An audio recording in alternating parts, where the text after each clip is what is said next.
Welcome to How to Cook That. I'm Reardon, and today we're making this chocolate mushroom garden complete with chocolate soil and chocolate mushrooms obviously and chocolate leaves. The first thing we're going to need to do is make our chocolate soil, and for this you need to melt some dark chocolate. It doesn't need to be tempered, just melt it. And then we'll stir in some maltodextrin powder, a few tablespoons at a time. If you can't get hold of maltodextrin, you can put Oreos or chocolate biscuits into a food processor and blitz them until they look like soil. When you mix in the maltodextrin powder, it stays as a powder and absorbs the oil, so we can use it to turn chocolate into a chocolate powder. The quantities that you need for this recipe are of course on the website howtocookthat.net, and there's a link in the description just below this video. The more powder that you add, the finer chocolate powder you'll get. So if you add a little bit, you'll end up with sort of a lumpy kind of mixture. If you add some more, you can get it finer, looking more like sand. As it gets thicker, you can blitz it in a food processor or just tip it into a bigger bowl and rub it between your thumb and your fingers.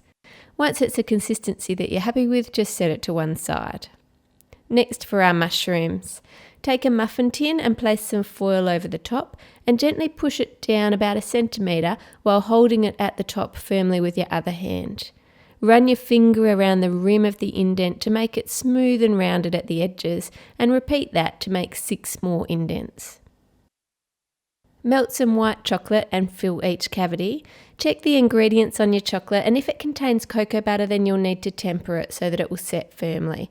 If it contains vegetable oil, then it's fake or compound chocolate, and it can just be melted, it will reset fine. Then take a spoonful out of each one, and I'm doing this so that the rim of the chocolate is higher than the filling in the middle, so you get that edge that mushrooms have.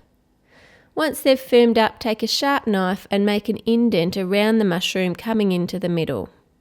Remove them from the foil, and then you can decorate it how you like. For some of these, I've dabbed milk and dark chocolate over the top using a paintbrush, but the method I prefer is to rest the top on something stable and then pour chocolate over the top of it.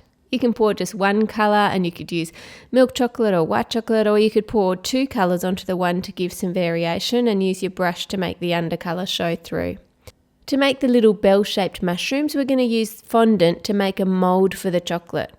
So push something rounded into a lump of fondant to make an indent, and then push it around the top edge to make it wider at the top. Then use your finger and rub a small amount of oil onto the inside of that fondant mould to stop the chocolate from sticking. Then use your thumb and finger and pinch it around the top edge, bringing it towards the middle. Then fill that with your melted chocolate. I have coloured this chocolate using some red oil-based food colouring, and you can get that from most cake decorating stores.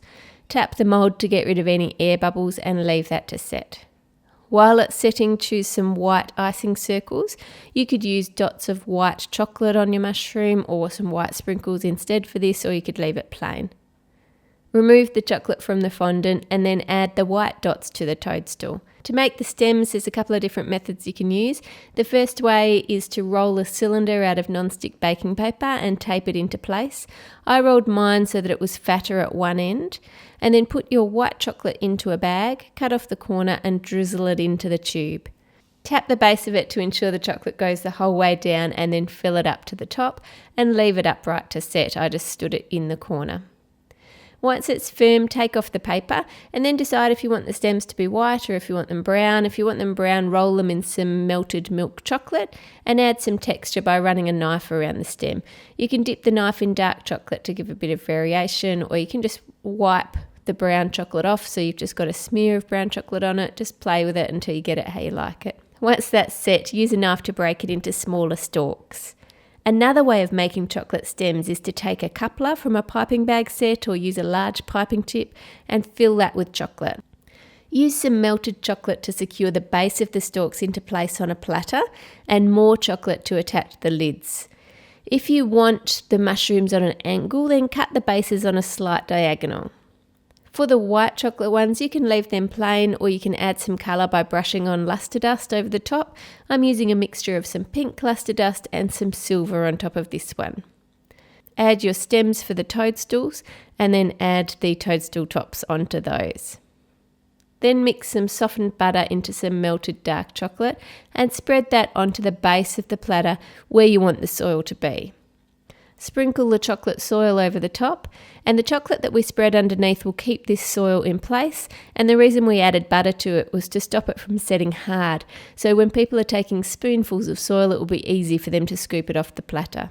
If you like, you can leave one of the mushrooms upturned on the side, then add some chocolate leaves and a chocolate butterfly.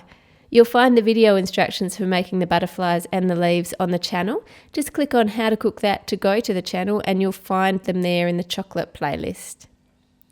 Cut some little strips of chocolate to make grass and poke them into the soil, and then serve it to the dinner table and give your guests each a plate and a spoon and let them dig in.